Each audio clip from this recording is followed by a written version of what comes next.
Hey, welcome to Gravy Flip. If you're one of those people who are looking for another way to make a side income and have some fun while doing it, then please stick around and welcome to Gravy Flips, where we flip furniture, collectibles, and video games to make some serious profit.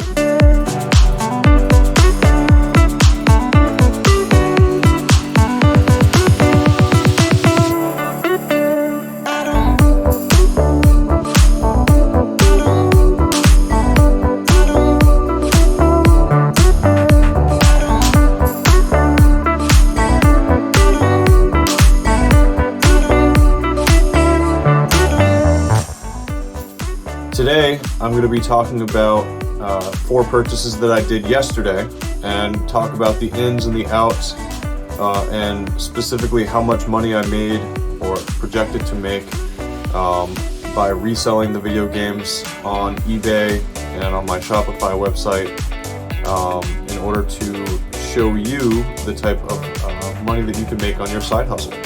So, thanks for joining me, and please check out my other videos. I'm trying to do one every day to talk about the different collections that you can make, you can buy, and the type of profit that you can make in your own side hustle. Okay, everybody. So let me talk about yesterday's 4 transactions that I did. I didn't spend that much yesterday, which is really nice on my wallet. But I think the profits are just as good as any other day. So in short, I spent around $335 on everything that you're seeing on the table. And as I go through this, you're gonna realize how incredible of a deal that is and how much profit I think I'm gonna make. And I'll go into the profit part of it toward the end of the vehicle. But check this out. The first purchase I did was a small collection of PS2 games, and the person responded to the ad that I do on Facebook, and she said that she had these 10 or so games to get rid of. And at first I offered her 80, and then I offered her 100, and she finally responded to me. And so I got the Grand Theft Auto trilogy, I got Resident Evil 2 for the PlayStation 1. Let me show you this trilogy here. This is the Grand Theft Auto trilogy, and this sells for about $25-30 after fees, which is a really good buy. But the best buy from the purchase, and the reason why I was willing to give her $100, is this. This is another horror game that you need to be on the lookout for. This is Silent Hill 3, and it's a 2-disc Silent Hill game for the PS2. See, there's this game, that disc, and then there's this disc. And if you can get it with the manual, even better. But unbelievably, this game alone sells for between $130 and $150 after fees. So this is definitely something to be looking out. So I offered the lady $100 because, you know, I was getting some good auction fodder, you know, like the Simpsons Road Rage and the Resident Evil 4, the Devil May Cry's. But this game right here sells for about $30 plus the Grand Theft Auto trilogy. So I was looking at this as an easy double up for my $100, if not more, because I'm expecting to get $150 for this Silent Hill 3. A second purchase I did, the first one I did in the morning, was actually probably the biggest I did. I paid $120 for, let me show you, let me zoom over here, for all this Atari stuff right here. All the 7800 games, all the N64 games, and all of these, plus the console. And the console has this red expansion pack, and the expansion pack adds about $20-30 of value to the console. Plus the Atari 7800 system, which sells for about $100, and a bag full of other accessories and 2 more Atari 2600 consoles that I really going to have to clean. I'm probably either going to throw them away or just lot them up in an auction and just get rid of them for close to nothing. But I paid $120 for all this, and there's some pretty good profit to be made.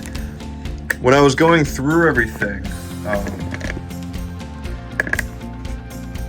I personally hate Atari because you can sell a lot of it for $50 to $60, and I'm talking like $1 a game. But these games here, and I'm going to keep you guys on the outlook for them.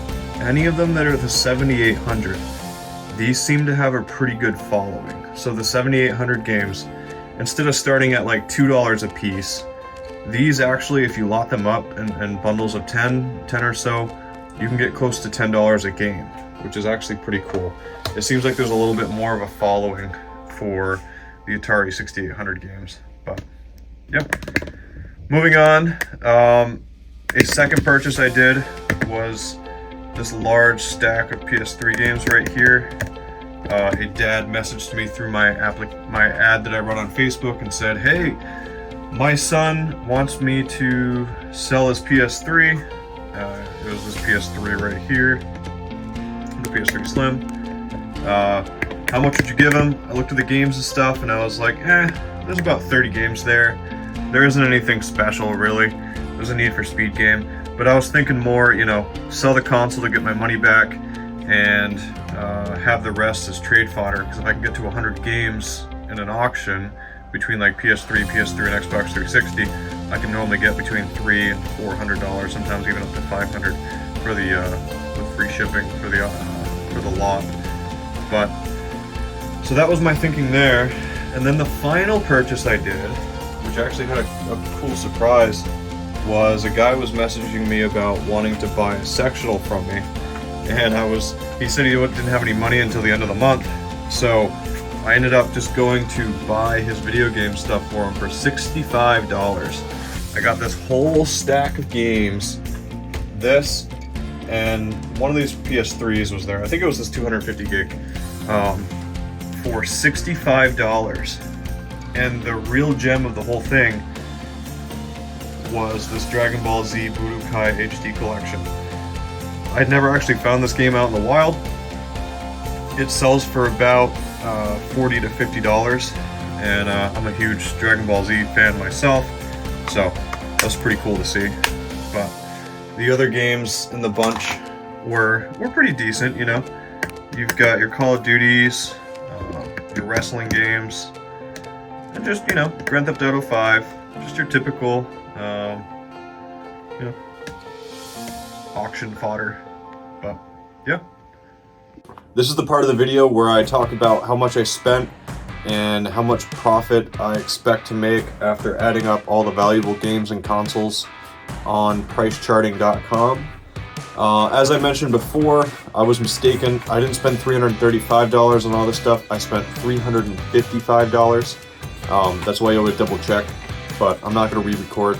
So I had everything up that's worth something on price charting, and it came to a value of $762.68.